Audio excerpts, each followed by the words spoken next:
Oi gente, tudo bom? Meu nome é Montana, esse é o A Bookish Life e hoje eu estou muito animada porque eu estou aqui para falar de um livro de fantasia que eu amei muito, que é Corrente de Ouro, da Cassandra Clare. Então esse livro eu li ele em inglês, né? Eu comprei faz alguns meses, eu mostrei em algum book haul, vou deixar aqui em cima, se eu souber qual é o vídeo eu vou deixar aqui em cima.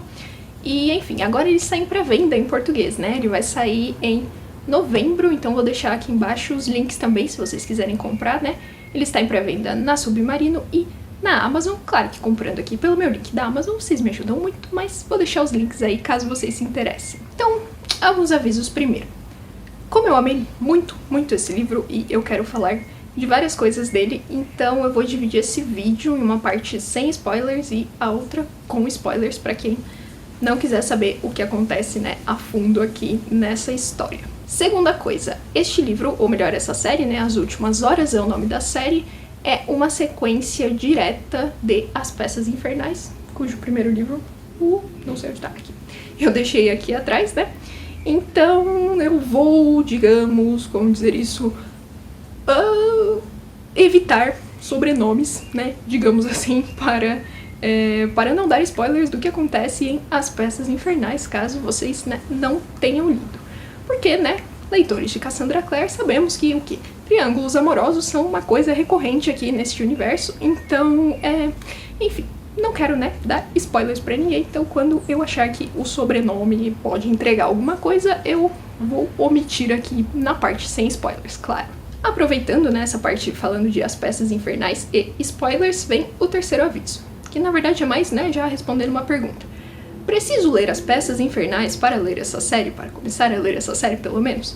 A resposta é não, você não precisa, mas assim, como eu disse, é uma sequência direta. Então se você ler esse livro, você vai pegar vários spoilers de As Peças Infernais e também tem acontecimentos das Peças Infernais que são trazidos aqui para essa história, né? Tem relação, enfim, acaba tendo relação direta com estes personagens aqui que são, enfim, os filhos, né? A segunda geração daqueles personagens das Peças Infernais. Então, vários spoilers das Peças Infernais você vai pegar se você começar por essa série. Então, vamos lá, né? Mais um livro aí no mundo dos caçadores de sombras e tal, e o ano é 1903. A cidade é Londres e a protagonista é Cordelia Carstairs. Falei o sobrenome porque não impacta em nada, tá, de spoilers, então assim, tranquilo. Então, nossa menina Cordelia, né, está vindo com sua família, sua mãe e seu irmão Alastair, para Londres, para o Instituto, né, de Londres.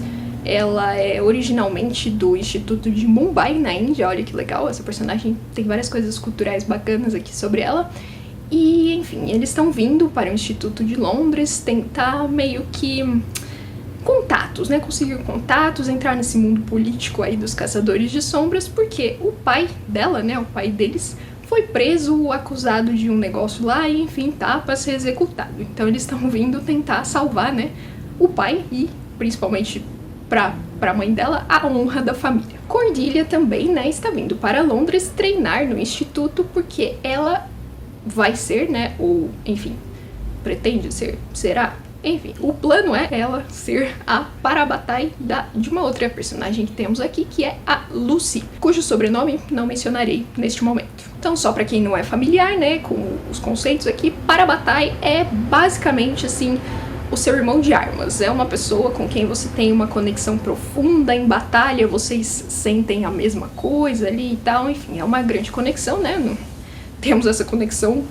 em todos os livros desse mundo, né? As Peças Infernais temos Will e Jem, temos o que? Jace e Alec nos Instrumentos Mortais, enfim, é um conceito que faz parte desse mundo e Cordelia está vindo treinar para ser Parabatai de Lucy. Além de tudo isso, Lucy tem um irmão mais velho, chamado James, que é o quê? Que é o crush da Cordelia desde que eles eram crianças lá em Idris, né? A cidade lá dos Caçadores das Sombras. Então ela vem, né, preocupada, o quê? Preocupada com a situação de seu pai, preocupada em arrumar contatos, preocupada com seu treinamento, com o seu crush ali e tal, que aparentemente, né, não colheu muito pra ela, aquela coisa toda de Cassandra Clare. E assim, essa é uma Londres para os Caçadores de Sombras, né, para esse mundo de fantasia, um mundo pós-guerra, né, teve uma guerra lá nas Peças Infernais e tal, e esse é um mundo de paz, um mundo de, assim, paz um pouco demais. Então, assim, é um pouco estranho os caçadores, os meninos, né? O James, ele tem um grupinho de amigos lá e tal, são quatro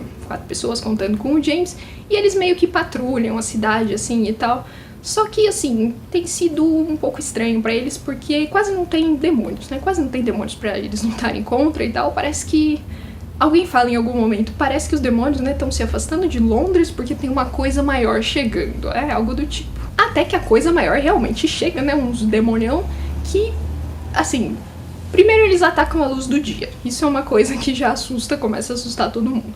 Segundo, eles destilam um veneno que prova que pode ser letal. Então, assim, aqui tem uma história de, enfim, saber o que é esse demônio, né? Quem é esse demônio, de onde veio. Aí tem essa parte de também tentar encontrar uma cura, né? Porque as pessoas que são envenenadas ficam lá naquele estado de, enfim, quase morte e tal. Então, a história basicamente é essa, né? E aí, enfim, o James e a Lucy, sendo filhos de quem eles são, eles têm umas coisas, umas habilidades meio exóticas ali e tal. Então isso acaba, né, entrando na história e tal, fazendo parte de tudo, a origem deles, né? Por causa, enfim, de quem é a mãe deles, eles têm uma origem meio, né, demoníaca ali, então, enfim, tudo isso vai acabar entrando nessa situação toda. Então essa é a trama básica, né? A tudo isso se somam, enfim, as relações familiares, as relações amorosas. Uma coisa que eu posso falar de família é que lá nas Peças Infernais, né, tem 2 Lightwoods. Então a gente tem 2 famílias de Lightwoods aqui, e pra quem gosta, como eu, adoro Lightwoods, tem Lightwood pra todo gosto, tá? Então tem um monte de Lightwood, e basicamente por motivos dessas relações, né, estabelecidas na série anterior, quase todo mundo aqui é primo, tá? Então tem um negócio meio assim. E é legal porque as famílias são muito unidas, né, e os personagens... todos maravilhosos, maravilhosos. Tem um personagem que eu odeio aqui, mas é porque ele é ruim, tá? Não é porque, assim, ele foi mal escrito. É porque ele nem é ruim, né? Ele é só insuportável mesmo, na verdade. Mas eu falo mais dele, né, na parte com spoilers. Então, assim, esse é um livro de quase 600 páginas. 592, é isso? Deixa eu ver certinho aqui. 592 páginas. E, assim, tem muitos personagens. E uma das coisas que eu mais gostei nesse livro é que todos eles são muito bem desenvolvidos. Então eu falei, a gente tem a Cordelia e a Lucy, e aí os 4, né, garotos, o James e os outros 3. Então eu considero esses 6, né, os personagens principais. Veja bem, 6 personagens principais. E todos eles têm algum desenvolvimento. Então, assim, eu gostei muito, né, porque todos eles influenciam a história, né, todos eles têm a sua importância, e segundo, todos têm algum desenvolvimento. E aí, fora eles, a gente tem também uma gama ampla, né, eu diria, de personagens secundários que também têm um bom desenvolvimento. Então isso é muito legal mesmo. Eu gostei muito, eles também impactam a história ou entram em algum momento para ajudar, não são esquecidos, até lá no final a gente tá vendo alguns desses personagens, né, e tal. Tem uma personagem em particular que eu vou falar na parte com spoilers que eu não tava entendendo muito bem onde tava indo aquilo, mas eu sabia que ela tinha alguma importância porque o narrador nunca deixa você esquecer que ela tá lá, apesar da situação dela. Então, assim, gostei demais disso nessa história. Os personagens são todos têm o seu momento ali de, né, brilhar. E pra quem leu as Peças Infernais, né, a gente tem também a volta dos nossos queridos personagens daquela série, só que aqui, assim, 20 e poucos anos depois, então muito diferentes, né, eles eram adolescentes aqui, agora eles são, o quê? Pais de família, líderes, né, do mundo dos Caçadores das Sombras, tem que ir nos encontros da Clave, tem que liderar o Instituto de Londres, então, assim, eles estão bem diferentes e eu gostei muito disso. Tem 2 personagens em especial que eu achava insuportáveis nas Peças Infernais como adolescentes, mas como pais, eles são perfeitos, eles são maravilhosos e os filhos deles são incríveis. Uma outra coisa que eu gostei muito também aqui nesse livro é que a gente tem uma diversidade, né, os personagens eles são muito diversos, tanto de, eu diria, etnia, sim, né, mas é mais etnia que a gente tem a família da Cordelia, né, basicamente a família da Cordelia e a Ariadne, que é uma personagem secundária, terciária, eu diria terciária, maravilhosa, vou falar mais dela na parte com spoilers. E, enfim, são os personagens que tem esse background, né, indiano. Na verdade, a família da Cordelia, ela fala que o background é persa, né? Então, assim, enfim. E isso outra coisa que eu gostei, não é uma coisa que é só falada assim, tipo, a pele dela era mais escura e acabou por aí. A Cordelia traz muito da cultura dela. Então, assim, eles falam de comida, eles falam de... A Cordelia é uma leitora, né? A gente sabe que a Cassandra Clare gosta de colocar uns personagens leitores. Pra o quê? Pra gente se identificar, talvez, e amar mais os personagens? É possível. Então, a Cordelia é uma grande leitora. E ela traz umas histórias, uma história em particular que ela gosta muito, né? Enfim, uma história oriental e tal. Então, a cultura, né? Essas culturas são muito incluídas aqui nesse livro. E eu gostei bastante disso. E aí, assim, a gente tem algumas coisas também de como os personagens lidam com isso, né? Porque, por exemplo, a Cordelia, ela é, assim, ela tem orgulho dessa sua descendência, né? Ela não faz questão de esconder de ninguém, ela é uma personagem que fala mesmo, assim, ela se coloca e tal, e eu gostei muito disso nela, muito. Ela não fica esperando as coisas acontecerem, tá? Isso é muito importante numa protagonista pra mim. E a gente tem, por exemplo, o irmão dela, o Alastair, que ele já não tem, assim... O Alastair tem outras questões, mas ele já não é tanto assim. A gente vê em algum momento ali que ele pinta o cabelo, né? Ele tem a pele escura, ele fala, eu não gostava... Quer dizer, o narrador fala, né? Eu não gosto de tudo escuro, assim, cabelo escuro. Então ele pinta o cabelo de loiro, porque, enfim, sofria bullying, né? Na academia, de caçadores de sombras, enfim. Tem todas as questões. Mas o Alastair é muito mais complexo do que isso. E aí vem a segunda questão de inclusão, né? Que são os personagens com diferentes, né, sexualidades e trabalhadas de maneiras diferentes também, o que é muito legal. Então a gente tem de um tudo aqui. A gente tem personagens que são abertamente, né, gays, ou bissexuais, tem personagens que, assim, não falam, mas meio que todo mundo sabe, tem personagens que escondem, tem personagens que não estão prontos ainda, tem personagens que percebem que tá na hora de, né, se revelar e tal, tem de tudo. De quem eu posso falar mais diretamente aqui é da Anna Lightwood, né, porque ela é, assim... Como é aquela expressão? Out and about, sabe? Ela não liga muito, não. Ela se veste com roupas de homens, né? Primeiro de tudo. Ela tem cabelo curto e tal. Então, assim, ela não liga porque os outros pensam, não. Ela já passou dessa fase. Ela tá bem de boa. Inclusive, na primeira cena, né? Já fica bem, assim, pá, na sua cara mesmo. Que ela não tá nem aí. Que ela tem orgulho de ser quem ela é. Porque é uma cena de baile. E aí ela sai pra procurar, se eu não me engano é o Matthew e o James que estão faltando lá. Ela chega assim e fala, tá faltando gente aqui pra dançar com as moças, eu não posso, né, dançar com todas e, enfim, elogiar todas de uma vez, então vem aqui me ajudar e tal.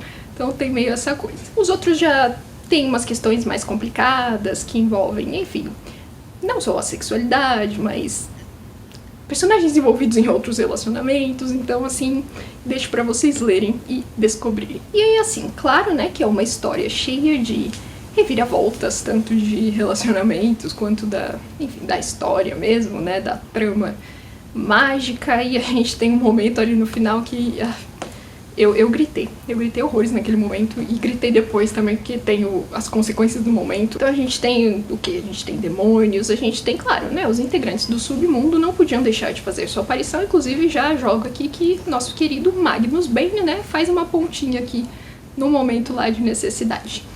E tem o quê? Que eu posso dizer mais? Tem magia negra, que isso é bacana também. Tem a parte da magia negra, tem uns personagens com umas habilidades meio estranhas e, enfim, vamos ver onde é que isso vai dar, mas eu gostei demais desse livro, ele me prendeu. Ele tem, como eu disse, ele tem quase 600 páginas, teve um dia que eu li 300 páginas de uma vez, eu não queria parar, eu não conseguia parar, eu queria saber, né, onde ia dar isso aqui, e, enfim, gostei demais. E aguardo ansiosamente o segundo livro, né, que vai se chamar Chain of Iron, imagino que eles vão traduzir como corrente de ferro, corrente de aço, talvez, corrente de ferro, né, corrente de ferro.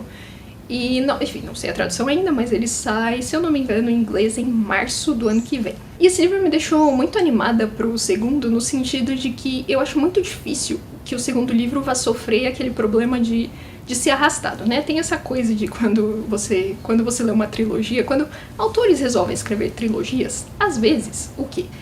O primeiro livro é um livro introdutório, e o terceiro livro é um livro onde as coisas são resolvidas. Então, o segundo livro, ele fica meio que no limbo ali, né? Porque você você tem que começar a fechar o que você abriu no primeiro livro, mas você não pode resolver tudo. Então, acaba sendo arrastado e nada acontece.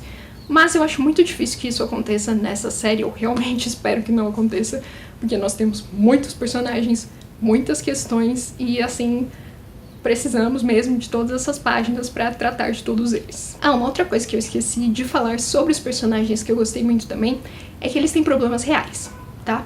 Não é aquela coisa tipo, ai, ó, vida, né? Eu me sinto só e ó, ninguém me ama, eu sou lindo, maravilhoso, sou descendente do anjo, mas ninguém gosta de mim. Não, não é isso. Temos personagens com problemas reais, problemas, aliás, eu diria, fazendo um trocadilho, mundanos, tá? Então, assim, vamos ver como essas coisas vão se desenvolver. Bom, este é o fim da parte sem spoilers dessa resenha, então se você não quiser saber o que acontece, eu não vou contar tudo também, tá? Mas eu só vou falar de alguns pontos que eu não sei, que eu fiquei um pouco com dúvidas, queria só discutir isso um pouquinho, algumas coisas que eu gostei muito que eu preciso botar pra fora, né? Então, se você não quer ver isso, então tchau pra você, não se esqueça de curtir, comentar e compartilhar, usar meu link da Amazon que está aqui embaixo e vejo você no próximo vídeo. Pra quem ainda está por aqui, vale ressaltar, vou falar de coisas que acontecem, tá? Spoilers. Então a primeira coisa que eu queria falar aqui é da estranha, pra mim foi estranha pelo menos, a habilidade da Grace de influenciar as pessoas, né? De... Não quero dizer seduzir, porque seduzir é uma especialidade da Ana e ela, enfim... Ela usa palavras, a Grace, ela tem o quê? Um poder quase mágico, é um poder mágico mesmo de influenciar as pessoas.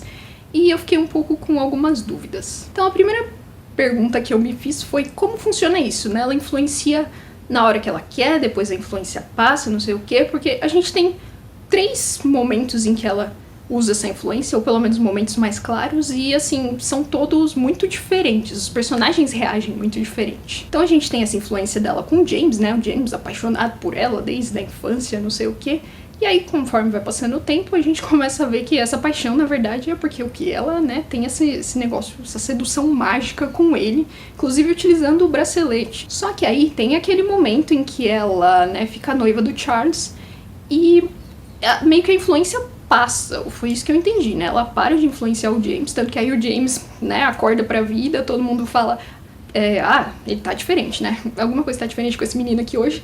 E aí ele começa a olhar pra Cordelia, né? Fala, Cordelia, você sempre esteve comigo, aquela vez que eu fiquei doente, não sei o que e tal. E começa, enfim, voltar suas afeições para a Cordelia. E aí depois, do nada, né, a Grace precisa de um bode expiatório ali pra fazer um negócio que ela quer. Ela volta a influenciar o James e assim, o efeito é uma coisa instantânea. Então, pra mim ficou um pouco confuso, eu não entendi se é tão fácil assim pra ela, se esse poder dela é tão forte, né? E tem o negócio do bracelete também. Pelo que eu tinha entendido, né, pela conversa da Tatiana com o Belial, é Belial o nome do demônio? Acho que é Belial.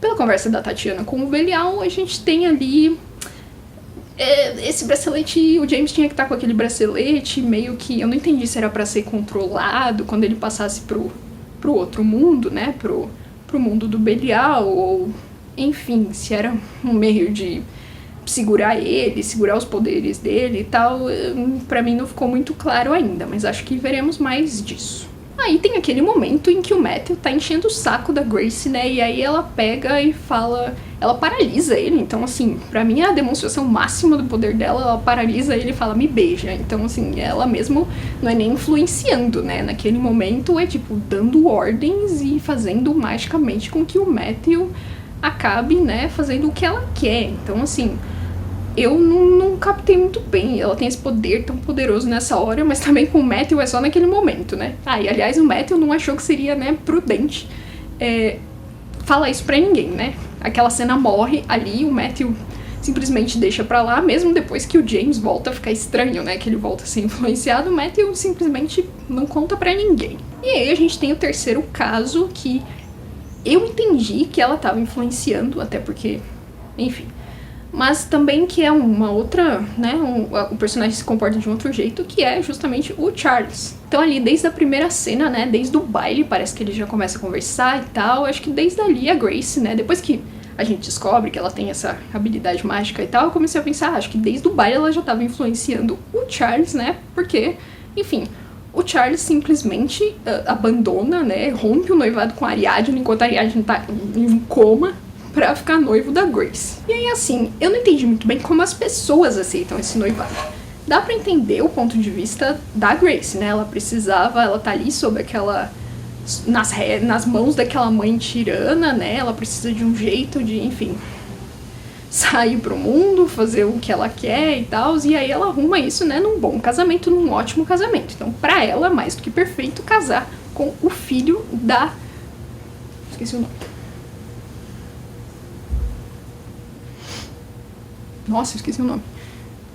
Inquisidor e cônsul. Então, pra ela, né, nada mais perfeito do que arrumar um noivado com o filho da cônsul. Só que, assim, as pessoas aceitam. Todo mundo fala, o Charles foi meio, né, filho da mãe, porque ninguém sabe que ele tá sob a influência da Grace, só a gente que tá, né, acompanhando, assim, todos os personagens. Foi muito filho da mãe com a Ariadne, né, de romper o noivado enquanto ela tava num coma e noivar com a Grace, mas assim, todo mundo aceita e eu fiquei meio... Eu não entendi, porque assim, a Grace é a filha adotada da Tatiana, que é uma mulher que assim, todo mundo considera ela a louca do rolê, né? É a filha do Benedict Lightwood, que assim, foi transformado num verme lá nas peças infernais, né? Foi transformado num verme e foi morto pelo Will e pelo Jem, pela Tessa, enfim, aquele povo todo lá. E então a Tatiana, ela tem esse rancor, né? Esse rancor dos Herondale, dos Lightwood, dos Carstairs, de todas as famílias que aparecem na frente dela, ela tem um rancor.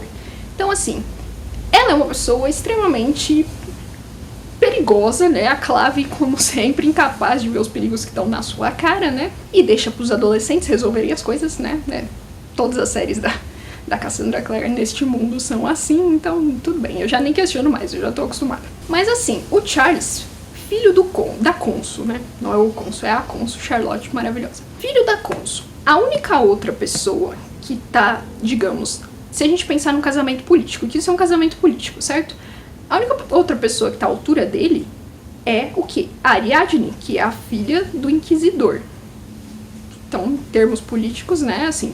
Então eu não entendo as pessoas aceitarem tão bem assim, ele rompeu o noivado com a filha do Inquisidor pra ficar noivo dessa garota aqui, que é tipo a pessoa aleatória, a filha da louca do rolê. Então eu não entendi as outras pessoas aceitarem isso tão fácil. Mas assim, melhor pra Ariadne, porque o Charles, ele é insuportável, e a Ariadne agora, né, com esse rompimento de noivado, ela pode o quê? Perseguir o seu grande amor, que é o que ela diz que vai fazer aqui no final. Eu queria falar um pouquinho da Ariadne, porque ela é minha personagem favorita desse livro. Então, assim, primeira coisa, eu queria dizer que este livro foi meu primeiro contato com a Ariadne e a Ana também, né?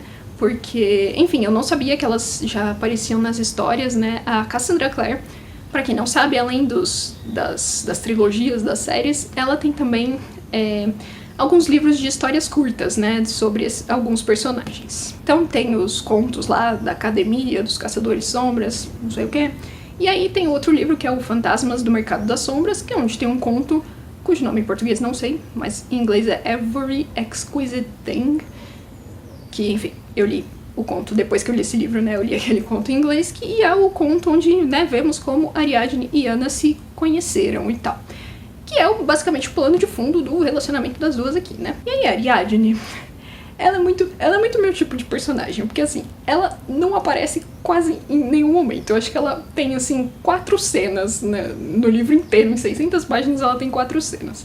Mas tem uma explicação, né? Porque ela passa o quê? 400 páginas em coma, então dá pra entender. E mesmo enquanto ela tá nesse coma, como eu disse na parte sem spoilers, o narrador nunca deixa a gente esquecer que ela existe. E aí eu já comecei a ligar, assim, falar, tem alguma coisa aqui, tem alguma coisa com essa menina aqui. Porque assim, quando tem o ataque lá no piquenique, né, o primeiro ataque, a gente tem 3 personagens, né, que são feridos, são envenenados e ficam lá em um coma, que são a Ariadne, aquele Pierce lá, aleatório, não lembro nem o sobrenome dele, e a Bárbara, que é a irmã do Thomas. Então, assim, dos 3, a Bárbara é com certeza a mais importante. E ela é a personagem, né, que o narrador, claro, não deixa a gente esquecer nunca, né, o Thomas tá sempre, não, a gente precisa ir atrás, a gente precisa descobrir, porque a Bárbara, porque minha irmã, não sei o quê.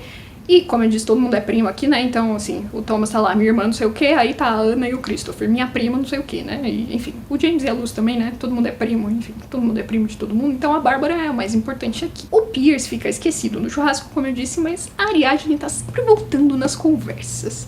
E aí aí a Ana vai visitar ela na enfermaria, e aí deu pra gente entender por quê, né? Tanto que depois dessa visita, né, que a Ana vai com a Cordelia, ela fala, pelo amor de Deus, né, não me deixe sozinha, vem comigo aqui. Então a Cordelia já, ela não sabe muito bem qual é a relação das duas, mas sabe que, né, já entendeu que tem alguma coisa ali. E tanto que tem um outro momento, né, quando eles vão pedir pra Ana pegar a caixa lá, a Pixies, né, da Hipátia, eu vou chamar a moça de Hipátia. Tanto que nesse momento, enfim, né, tanto que nesse momento a Cordelia vira e fala, se você ajudar a gente com isso, né, pode ser bom lá pro pessoal que tá lá na enfermaria, né, pra Bárbara, pra Ariadne. Então, assim, já deu pra entender, né, ali no meio como que isso ia se desenrolar e por que a Ariadne é tão lembrada aqui, né, e aí na cena final não deu outra, Ariadne, né, oi Ana, tudo bom, vim aqui, vou te reconquistar, né, então é isso. Mas acho que o que eu mais gostei dessa personagem é que ela tem prioridades na vida. Vamos lá. Quando os meninos levam a cura, né, o Thomas e o Alastair levam a cura, aí, enfim, dão pra ela, pro Pierce, pra todos os outros, né, porque a essa altura um monte de gente já foi atacada. Eles acordam, aquela coisa, tudo bem, né, como é que você tá, o que você tá sentindo? E aí eles falam pra ela, Ariadne, né, você lembra que enquanto você tava nesse coma aí, você foi possuída por um demônio, tá? Possuída por um demônio, sentou na cama e começou a falar com o James. E a Ariadne, ela, não lembro de nada disso, né? Faz o Gandalf, não tenho memória deste lugar.